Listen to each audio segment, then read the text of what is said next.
Ja, hei folkens, og hjertelig velkommen skal dere være tilbake til BreXnes stream.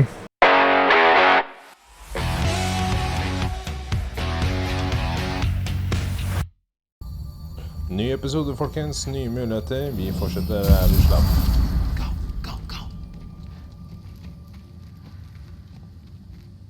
Ja, vi skal inn. That is not the risk that concerns me. Do we trust the path they would put us on? I trust their wisdom, and this is the closest thing to hearing directly from them. You are certain the Giants will not counsel war? I said that they were wise. In my experience, that goes with being peaceful. Oh, little brother. Told you we needn't worry. Atreus, where have you been? Peeing? Hope you're all hungry. I could eat. Is everyone as well rested as I am? Be right down.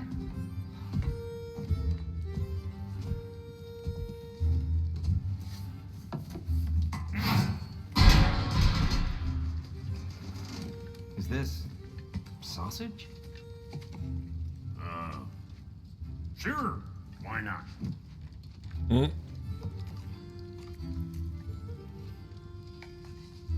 I remember food tasting better. I suppose you'd like to try cooking for this lot. I accept. What? Atreus, we are planning our next move. Oh, so where are we going? Alfheim, home of the elves. Alfheim? You hate Alfheim. Why would we move there? Who there? Oh, we are seeking information. The Shrine of Groa, young one. Your father tells me you found it there. Groa? The Knowledge Keeper? Oh, maybe there's a secret there I can unlock. Aye. You better than the seer who saw everything. I wasn't sure you, Never mind. That's great. Alfheim. Hey, don't go forgetting this what'll get you there.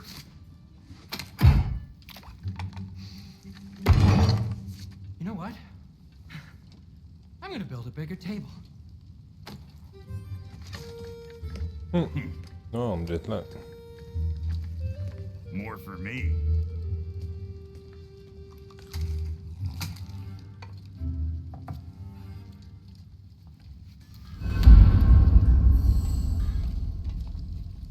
Tyr, you're really up for coming with us? I am. Whenever you're ready. Well, whenever your father's ready, I should say. If my counsel might help you towards the answers you seek, it's the least I can do to repay you. Plus, I think it will do me well to see the light of Alfheim again. That elf light is some good shit. Ok. Da går vi. So, where'd this plan come from?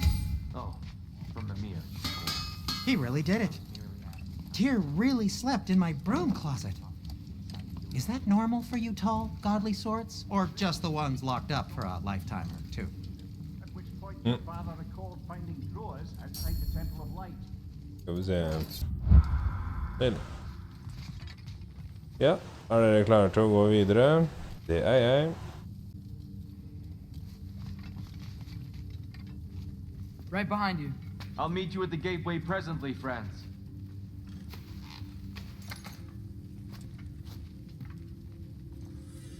Da går vi. Endelig. Er vi på vei igjen. Men er det ingenting å gjøre her, liksom?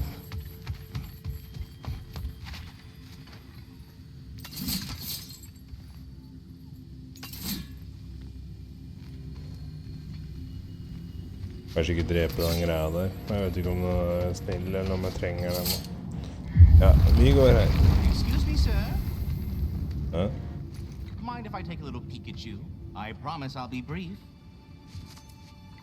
Oi, et ekorn. My goodness, what a strapping physique. Capable of an astounding variety of acts of violence, I imagine. What is happening? This must be the squirrel that tends the world tree. That delectable aroma. Could it be? Pardon the intrusion. Ah, yes. Amber resin. Delightfully nutty with a hint of squidding. No. Not one for gastronomic exploration, I see. Wait, if you're Ratatosker, why are you so different when we summon you for help? It's a long story. But you are correct. I am indeed Ratatosker. The one you know as Ratatosker is merely one of my spectral aspects. And a particularly nasty one at that. I consider him so far removed from myself that he's practically a different person. Speaking of, Bitter, would you like to come out and see your friends? Fuck off! I'm busy! I suppose that was to be expected. Anyway, now that I've polished off all this resin for you, would you like the seed back? It is the seed. Indeed. A seed of Yggdrasil, to be precise. Since my dwarven tenants performed their little reconfiguration, you'll need seeds Det är like väl these kul to open akkurat. up new destinations on my tree. Your tree, huh? Yes, my tree. Here, let me show you. Ok. Vis meg i. Å, nå har vi 2 nye som blinker der.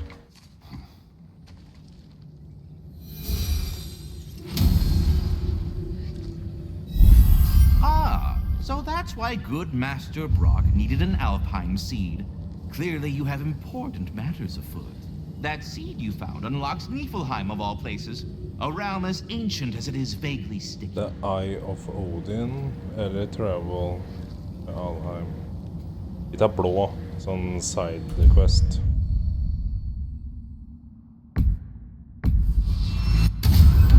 If we're not going to Alfheim yet, it's probably best for Tyr to wait for us here.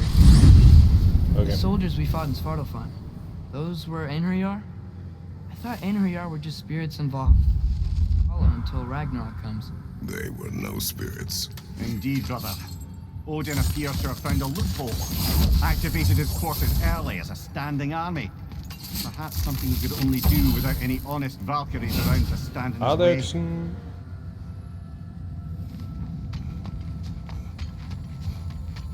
Lag seg være igjen her. Nei da.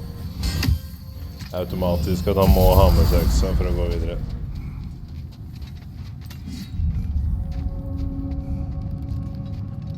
The Raven Tree. Raven. do it! Ja, men jeg har jo... Ok, jeg har nettopp kastet bort, men brukt opp alle pengene mine. I had something to do. What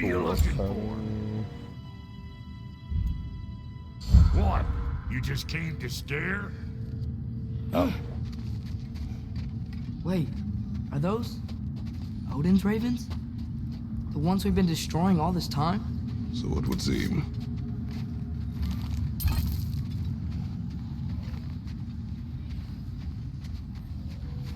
Er de der fuglene? Free of the Father, our half-lives now belong to no other. What do you think that means? I don't know, 8. but there's definitely something more going on here. Den kan vi ta nå. Nei. Jo, det kan vi. Vi har tatt 9 stykker, ikke sant? Da får vi til første. I.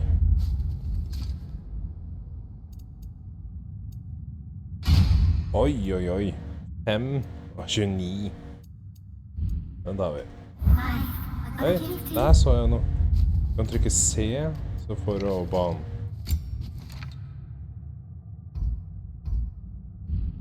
Aha. Vi kan ikke oppgradere bua hans herfra da. Men hvis du trykker, nei, C, og så, nei. 50. Sonic.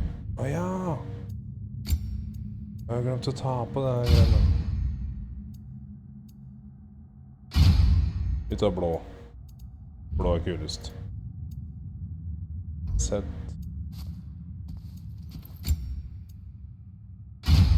Er det mulig? Har vi hatt med oss hele tida Mye bedre utstyr, og så har vi ikke brukt det. Sånn er det, vet du. Gils.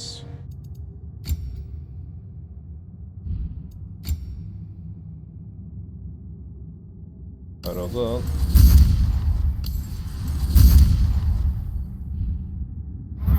Sånn. All-Father's breath. Their thoughts. I can't read them. They seem to like us, though. One hopes. I suppose we should continue to destroy any of Odin's ravens when we find them. Ja. Det ga jeg mer gnist for det nå, da. Do we have to be here? Creeping me out, all these poor bastards. Ja da, nei da, men da har vi lært det, at vi kan gå hit for å motta belønning. Og så kan vi dra dit. Nei.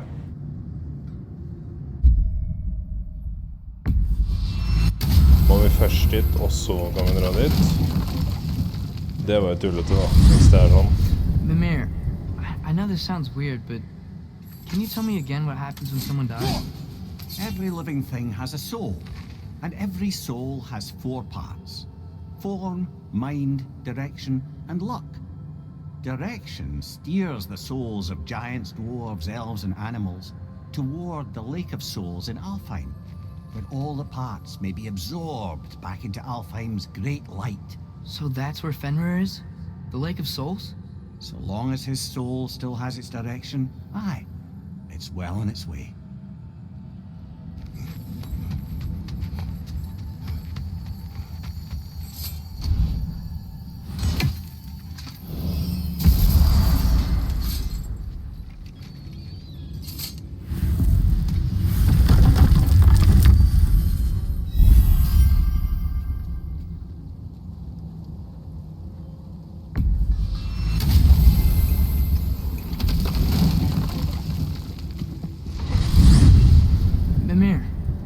Talking about how Fenrir's soul is headed for the light of Alfheim.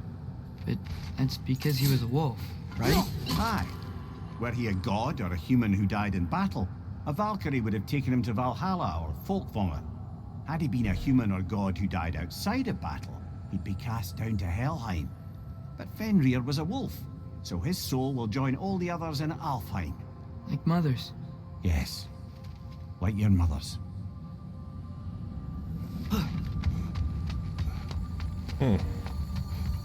Lærer jo en god del på disse loadingene. There you are. I knew you hadn't forgotten me. Master Kratos, I would speak with you. Okay. Speak. If you are ever in need of my services and I am not present, I have installed these handy chimes for you to notify me. Simply throw your axe and strike the chimes, and I will attend to your needs. There. Ah, you figured it out. Very well. You know how to reach me now. Well, I have a question. Splendid! I delight in offering my tutelage to the inquisitive. Over the ledge, by the gateway over there. I noticed these dragons. Dragons? Oh no, young Master Atreus. Those are lean worms, the brood of Nidhogg. Nidhogg? That's the mother? Correct. She's also a vital piece of the Yggdrasilian circle of life, as it were. I tend the branches up here, while Nidhogg chews the roots from below to prevent overgrowth. A delicate balance. So they're friendly? Well, they're not nearly so affable as myself, but there's no reason to expect hostility so long as they're left in peace. Nidhogg is a stern matriarch, as protective of her offspring as she is determined to teach them proper discipline. That sounds... familiar. I think that's the long and short of it. Safe travels. Dear, do you know Ratatoskr? Of course. We were just catching up in your absence. Of the squirrels I've conversed with, he's easily the most dapper. Ja, vi stikker. Så det er bare herfra vi kan dra opp der da.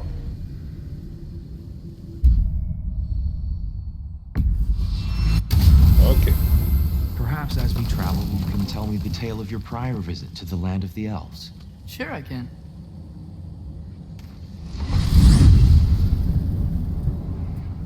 Alfheim was the first time we ever realm traveled using your temple. Freya tried coming with us, but Odin cast a spell on her. She can't leave Midgard. That's terrible. So then we fought our way through an army of dark elves to get to the light. You interfered in the Elf War. Not by choice. We sought to fill our Bifrost, and they attacked us. And the dark elves were covering it with their sticky hive stuff. When we freed it, light elves came back. Things seemed better in Alfheim. Did they now?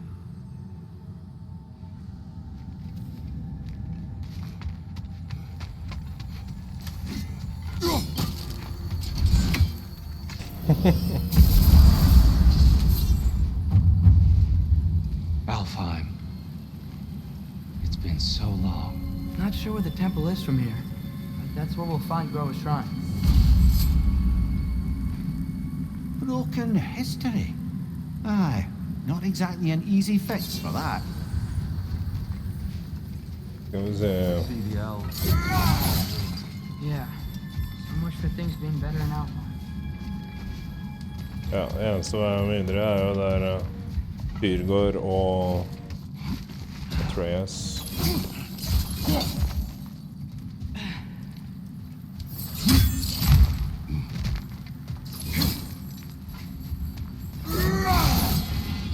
Yikes. Winter hit Alfheim hard. No. Storms have plagued Alfheim's deserts long before Fimbulwinter. Oi, se her. Kommer Tyr seg gjennom her, da? Hold on. Ja, bare hopper over I den. hear something out there. Something big. In pain.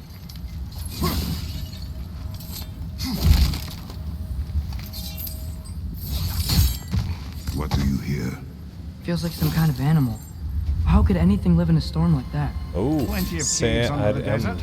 Not exactly a paragon of comfort, but Ja, det er de dark her. elves get on best they can. Det er grytene vi skal tenne på. Den er der. Da er vel R1 da. Hvor har vi R?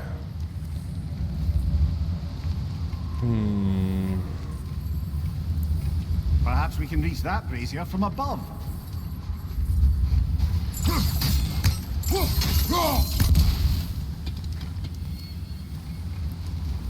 Hvor er R-en?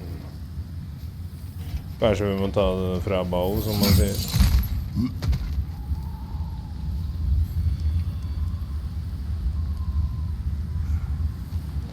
Abuv.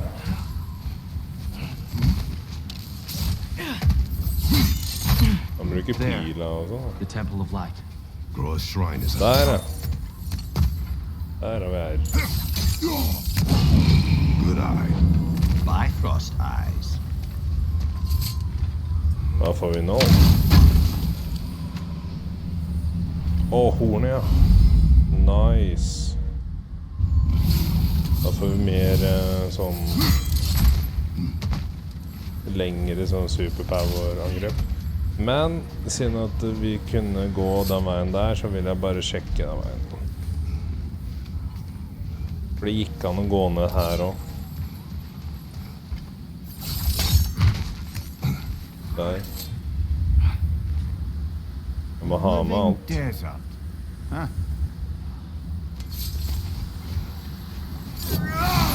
Holdt på å gå fra den kista her også.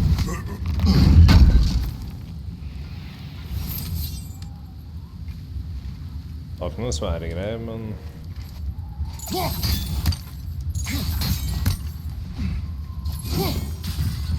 Ja, det er greit å få med seg alt, da.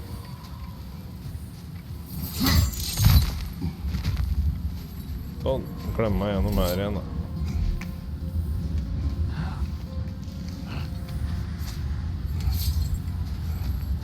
Der, vet du, da har vi tatt igjen, da.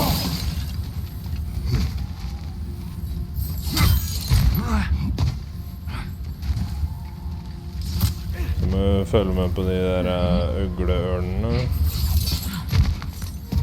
Så vi får med alle de. Freyr never bothered returning to Alfheim, did he? Aye, no. I assumed the fate of his own realm took precedence. Wait, Freya's brother? Der. Yes. Cut from a different cloth. Nei. That one. Kanskje sånn da. Nydelig. 10.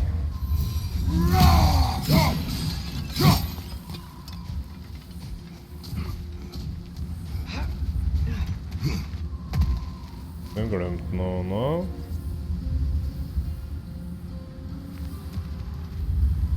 Å ha med alt, se.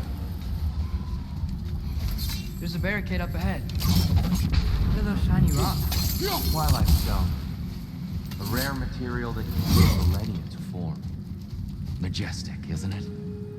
Occasionally, the light of Alfheim will bind to a rock and crystallize, growing like moss on a fallen tree. Truly a wonder of the 9 realms. Twilight Stone, reflect.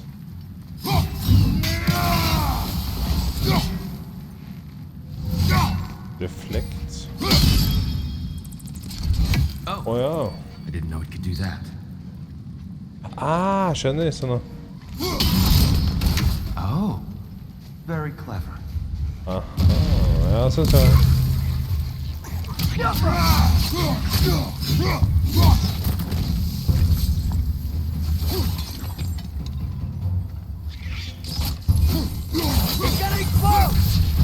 Hva da? Oi. Er det sånn bomberotter nå? Er det ned her, ja? Se her, ja. There's a gap in the fence over there. Ja, jeg vet det, ja.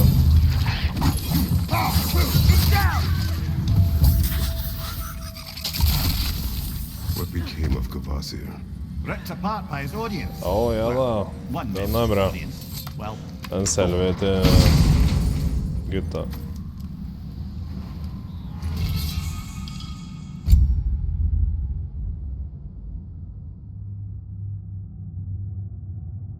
Oi.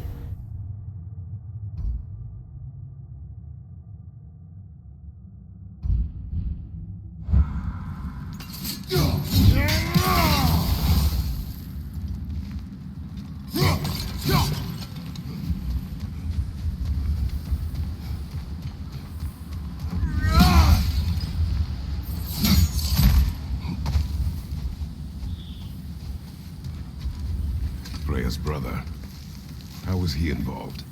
long ago, Freyr of the Vanir traveled to Alfheim, where he discovered a once beautiful land devastated by war.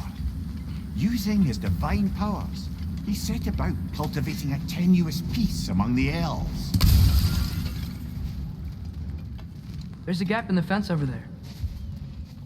Han tyr You mentioned der. how that piece fell apart as soon as he left. I was getting to it. You hear that? Oh no. That's enough, please. You don't need to do this. We don't want to hurt you. We do not have a choice. Oi. Is that a pump? We're the ones who breathe the light.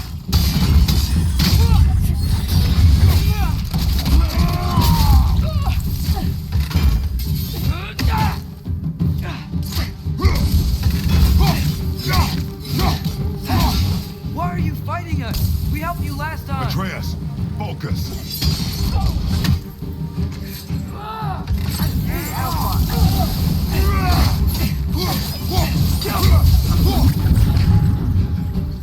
Ja, det kan du spørre om.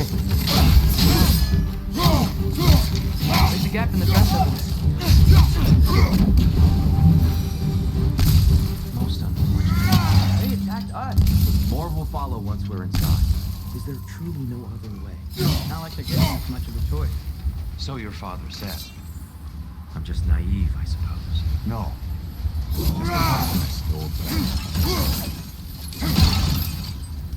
Hva med gullet? Eller hacksilver? Og tyra hopper bare over seg nå.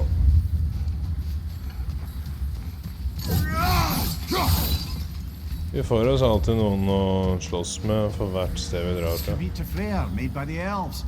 He must have left it here when he raced back to Vanaheim. A HFN, charm to är det ward off det? nightmares.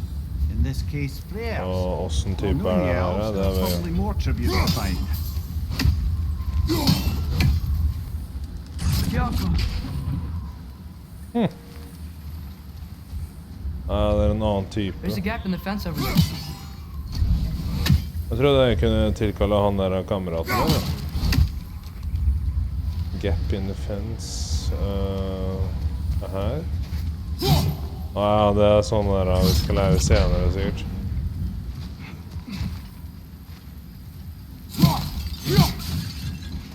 Grejt.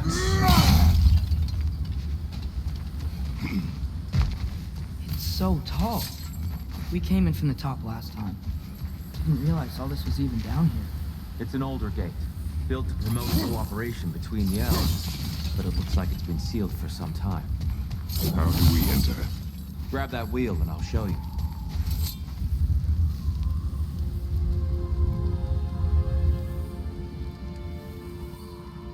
I'll go first. Atreus, let me know when I've reached halfway. So, what's happening right now?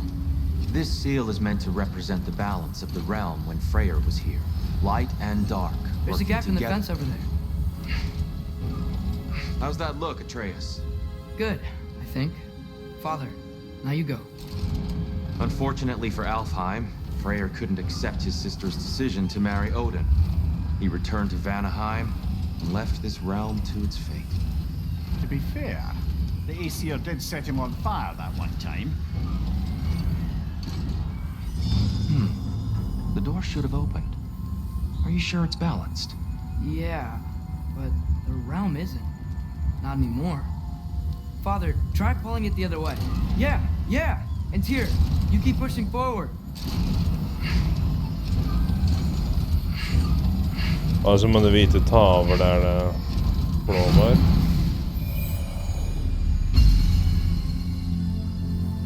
Fine work, Atreus. Shall we? Åh ja. Jättom vi ska. There's a gap in the fence over there. Jag hörde massor om där... What's a dark elf statue doing in the light temple? Temple of Light. That's just how they looked before the division. The division. Yes. The elves weren't always split between light and dark, you know. This statue depicts the elves before the war, before they discovered the power of the light.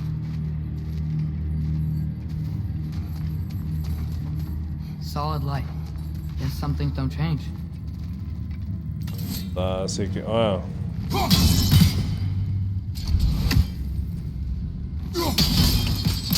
Yes. The stone briefly imparts a bit of light to your axe. That's useful. Ja, så var det. What's that sound? No sense in spoiling the surprise. Oj! The light! Ow! I've never seen the Lake of Souls so volatile. Aye. Fimbulwinter, you reckon? Of course, making the light unstable. Ja, där är vi färdiga här. That's the Lake of Souls. Yes. After the creation of the Nine Realms, souls began to gather down in those waters. When the elves discovered its potential, they built this temple Yep. to harness that energy. A smashing success, to say the least. Many of them became addicted to their newfound power, and thus the Light Elves were born.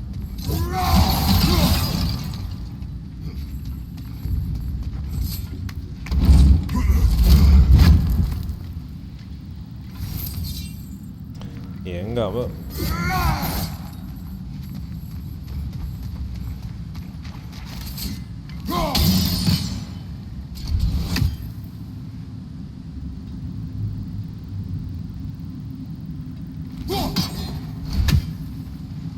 Ja, men det är en annan lilla sten.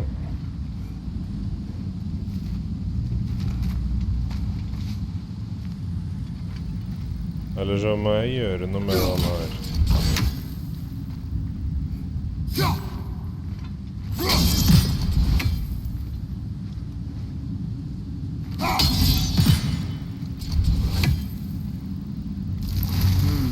Maybe a different angle?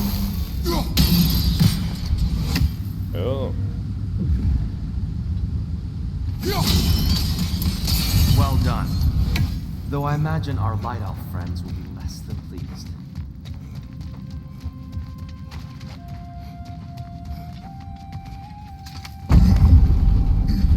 Speaking of light elves, Let me try talking to them again. They Best may... just to let these two do their thing, brother. light bomb! Watch out! Oi! De er ikke så veldig snakkete, nei.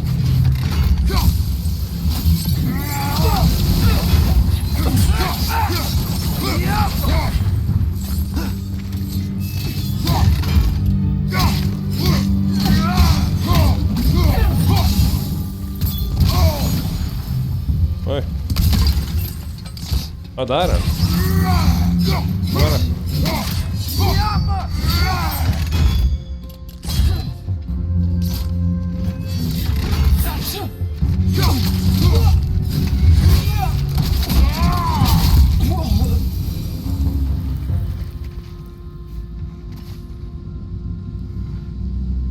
Poor souls.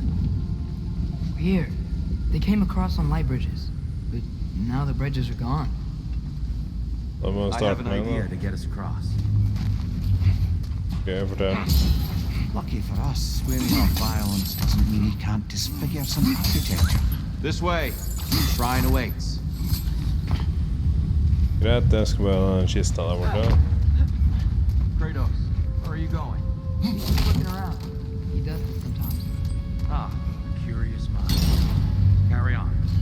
Sånn.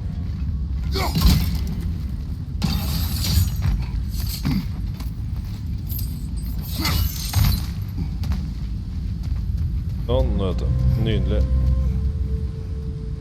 Men folkens, jeg beklager å måtte si Temple det looks so igjen, different than I men remember. It was all broken nå and er covered in tiden ice. ute på denne episoden her, så vil dere se videre, så må dere komme tilbake i neste episode. And themselves by the Takk look for of nå, ha en They superfin definitely look dag more videre. dangerous Vi than spiller last som time. alltid Oh, those were snart just igjen. foot Ha det soldiers. bra. They'll get